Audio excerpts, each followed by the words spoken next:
Kant's vision of peace doesn't just rest on treaties or diplomacy. It depends on how states govern themselves.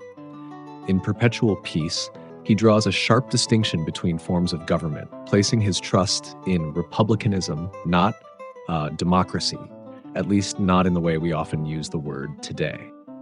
To Kant, a republic is a system where the executive and legislative powers are separate.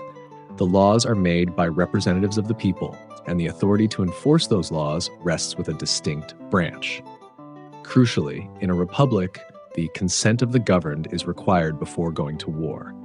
This structural restraint is key. Kant argues that if those who declare war must also bear its burdens, the lives lost, the taxes raised, the economic disruption, they will be far more reluctant to wage it. In contrast, in systems where rulers are unchecked, where war can be launched for glory, pride, or gain, the people often pay the price for decisions they never approved. Interestingly, Kant criticizes direct democracy not because it gives people too much voice, but because it can give rise to mob rule, where emotion overrides law and stability.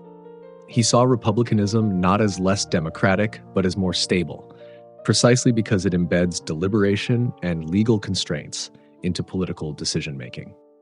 This insight anticipates what modern political science would later call the democratic peace theory, the idea that democracies, especially liberal republics, almost never go to war with one another. The reasoning is the same. Shared values, institutional checks, and public accountability make aggressive war far less likely. Kant wasn't just theorizing. He was observing a pattern. Where governments are responsive to their citizens and grounded in law, peace becomes more durable.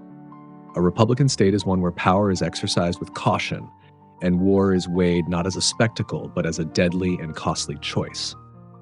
In today's world, we continue to test Kant's thesis. While no system is perfect, the record shows that when freedom, law, and popular consent guide governance, conflict becomes the exception, not the rule.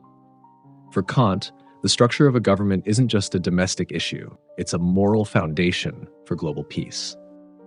Republics, by their very nature, contain within them a kind of peacemaking logic, one that slows the march to war, insists on public justification, and upholds the dignity of every citizen.